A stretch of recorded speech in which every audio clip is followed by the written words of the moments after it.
Hey guys, welcome back. I want to talk to you about biofilms, what they are, what they do, how they cause more problems, and what we can do to fix that. Things are coming out, and also I think with a lot of things that are going around, being released, mad scientists, things that are coming up that have been gone for a long time or not in this country. I believe this is information that you need to have in your hands. Of course, always do what's best for you. Always be safe. If you're on medications, prescriptions, have chronic medical history, stuff like that, check with your doctor first. It's about being safe. And, I go through more to the natural side. I'm going to give you both sides of that. You pick what's best and works for you, okay? That's what it comes down. So biofilm it's just a protective coating. It's like this glue, slimy like type of substance that's put over when pathogens, viruses, fungus, parasites, anything come in. So they'll come in and they're all separated, and then they'll start attaching.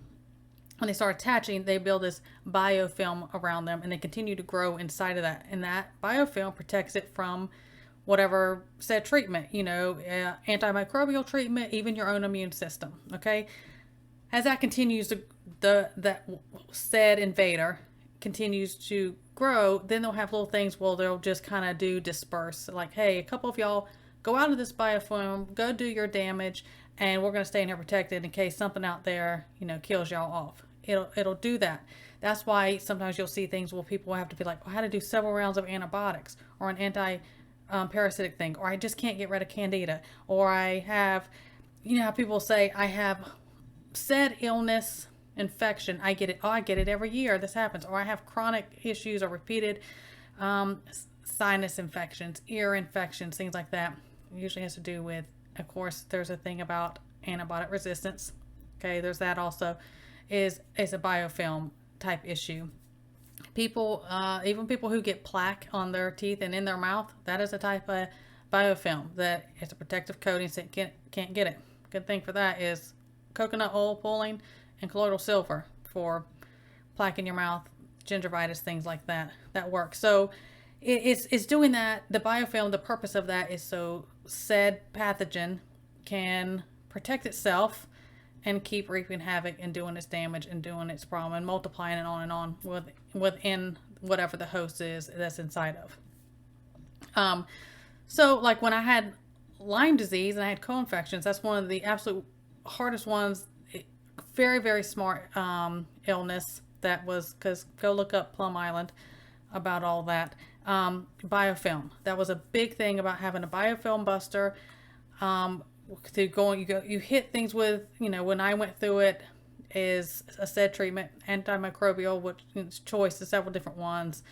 I'm not going to go into that whole thing, but then you also have to come in and like, okay, now I got to do a biofilm buster, and there's going to be this big release again of this because it's broken it open.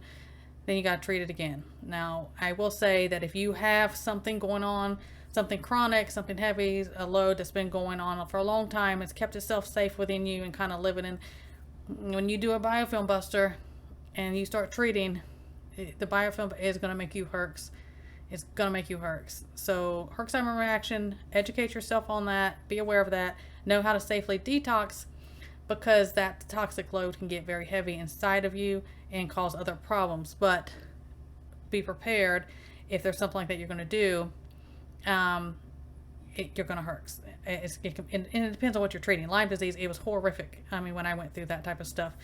And I tend to lean towards more, food, herbs, different things that's natural than supplements. They're supplemental forms. You do whatever, and I'm very sensitive to things anyways. You do what's best for you, because the herx was, it was more of a natural, it wasn't such a harsh hit. And again, that's why I metabolize and utilize things. Again, do what's best for you. So I'm gonna go over a couple things and show you a couple things, and I'll list things below.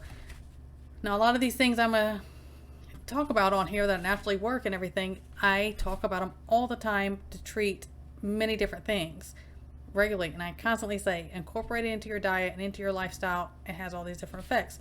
Same thing with biofilm buster. So big one is garlic. Garlic is a good biofilm buster for especially like fungal biofilms, and people who carry things like candida. People have candida, they have fungal infection, overgrowth within their body, on their skin, everything else. That's a really good one for that. Oregano, oil of oregano, or just using oregano, again, is another good one. Curcumin, turmeric, that's a good one. And the inflammation that comes from that, it kind of helps both sides of that. NAC and quercetin, both of those work very well for, and they've been around for a long time, supplement forms. They work very well for biofilm busters. Now, think back to the sea illness when it was going on so much, and things I talked about and I did warnings about. A lot of it had to be on Rumble and LTF at the time, and I said, if you need these, you need to grab them because they're snatching them off yourself, not let people buy them. That was going on. It was NAC and quercetin. Now they're back out because of what they do for said treatments in the biofilm for a certain illness that was going on. You see what I'm saying? They knew what they were doing. So those they're just good ones to have anyways, I feel like, because they have many other treatments, but they work well for that. Apple cider vinegar, it'll help dissolve biofilms, and especially different things, especially if you have things like within your gut. Biofilm, microbial, different things within your gut, your urinary tract, anything like that, it works very well. There is, like I said, I'm gonna talk about the supplemental form. A real vanilla bean, incorporating real vanilla bean and everything, that is one that helps, and it's a more gentle type one that people would use vanilla, not just for like a flavoring thing. They would use that for that. Raw honey, real honey is another one that has that. Now with raw honey, it can be that double-edged sword. If you are overloaded with, if you have SIBO, if you have like candida overgrowth, you're going to be careful with things like honey in general. Even though it's different than like different type of refined sugar type, you still need to be careful with that one. Ginger is one that works well, and it's a warming thing, and it can be a hot. So, you know, depending on how I can't have ginger. Has fantastic benefits. Colloidal silver, can't say enough good about it. I know you are tired of hearing about colloidal silver, but colloidal silver, across the board, broadband, gram positive, gram negative, bacteria, viral, fungal, on and on and on. It is also a biofilm buster, and nothing can build up a resistance to colloidal silver. Yes, there's safety precautions you have to take with anything else. With colloidal silver, you know, use your best judgment. Monolaurin, this is stuff I've shared this before. I did a video on this. It's the one that we take. This is what this, of course, a lot of other things, but this I credit so much for saving me when I went through horrific Lyme disease in my treatment, and this is one of them. And I did do on top of this, and I still take this maintenance dose because of the way Lyme works, and I'm not going to stay from out in the woods and everything, and I don't want anything to take hold if I get a tick bite again. I did use a biofilm buster. This company, I will link it below. This company, no, I'm not affiliated. This company has a biofilm buster. I'll put it in there. A lot of the things that has in it is natural. Some of the things I'm going to talk about. It was too hard. The Herx was so horrific for me taking the supplemental form. I'm not saying it's bad. Again, I'm very sensitive to things versus me incorporating the certain foods and more things I'm going to talk about into my diet, lifestyle, treatment plan, my protocol when I was going through that.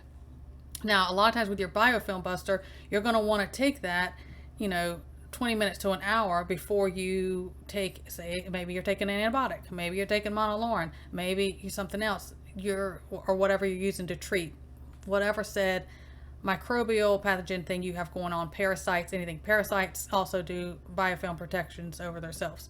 That's why things are so hard to eradicate. People knock it down, you're like, oh, okay, I'm better. Oh, it keeps coming right back. Oh, I got it again. It usually has to do with things like this, the biofilm protection, and then everything like this. Lyme disease, parasites, a lot of different pathogens people carry. People who carry the monovirus, this was EBV, Epstein-Barr virus, things like that will go kind of dormant and quiet, and it's not messing with your body. It's kind of staying in there. It's not doing that dispersed thing I talked about. It's kind of staying there. It'll wait from the perfect storm. You're weakened, you're beat down, you're sick with something else, your stress level, cortisol, adrenals are all messed up. You're weakened, and then it'll come out. People will get like that, and they're like, oh, this is like, people have mono, like, oh, I had a mono, flare up. It comes back out because things like that, they'll go dormant, and Lyme disease can do that. So that's usually what it's about. So moving along, Pomegranate is another one. I keep pomegranate. There's a lot of benefits, even heart health for pomegranate, but it's another good one for helping with biofilm busters.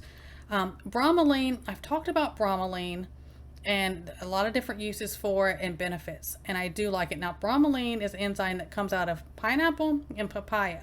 Now, when I tried the supplement for the biofilm buster with that company, and I completely trust that company. There was nothing wrong with it. It was just very hard for me. But I also was battling horrific Lyme disease. It was my levels of it was horrific, and I had several co-infections.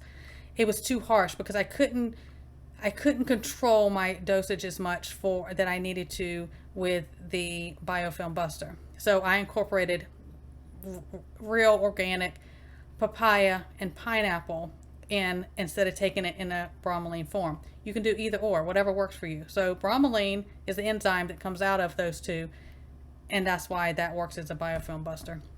Another one that I had tried when I had it is a great, really hard punch biofilm buster is grapefruit seed extract. And it was too harsh for me. But then there's people who have wonderful results with it. I'm not discouraging that, but grapefruit seed extract it can be harsh and it'll make you herx really, really bad. And it depends on what you're fighting. I had a lot going on, and it was just a lot, and the toxin, it was just a whole bunch.